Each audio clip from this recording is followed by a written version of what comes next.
Nagtiripon kasudma ang 80 mga estudyante hali sa Bagong Bayan Central School asin Albay Central School sa Albay Provincial Library and Information Center o APLIC. Inibilang pakikisumaro sa selebrasyon kang World Read Aloud Day. Kasabay man sa aktibidad ang pagbubukas kang buknok na proyekto kang nasambit na library. Saro sa nagpartisipar ang magkaklasing sinda Julia Isabel Acuña asin Francisco Miguel kan Bagong Bayan Central School. Sabi ninda, ugmas sinda na makabali sa aktibidad. Importante kaya para sa inda ang pagbabasa.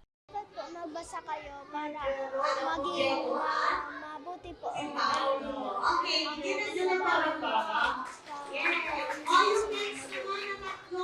Nakatulong po ito sa akin sa pagbabasa ng mga English, sa mga Tagalog, at ibang mga language, at marunong sa pagsasagot ng mga ibang mga questions.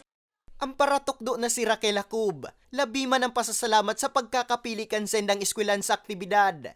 Very thankful po kami na merong ganitong activity, lalo na sa opening nitong Buknok sa Legazpi City. So thankful kami kasi maraming tulong ito para sa mga bata, especially sa mga bata sa Bagong Bayan Central School. Pira sa nagtaong kolor sa aktibidad ang storytelling, asin dance number kang aplik.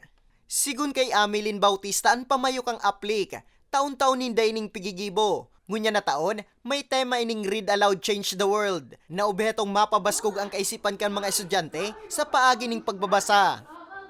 Gusto namin ulit i-invite sila kasi na-stop yan ng nag-pandemic and nag-focus po kami doon lang muna sa mga adults kasi yun ang may mga kumbaga vaccination card.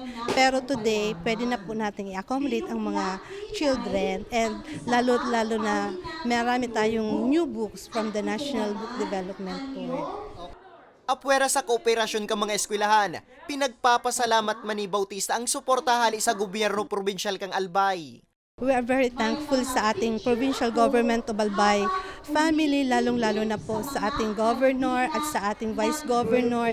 Kasi po ang Albay Provincial Library ay under ng Office of the Vice Governor Sangguni ang panlalawigan ng Albay. So, Ma'am Glenda is our boss and very supportive po sila sa mga programs and activities ng Albay Provincial Library and Information Center. Sa maut bisitahon ang Buknok, pasiring sa nasa Albay Provincial Library and Information Center na makukuha sa Peñaranda Park sa siyudad ng Legazpi. Para sa mga baretang Tatak Bicol, Nomer Corporal.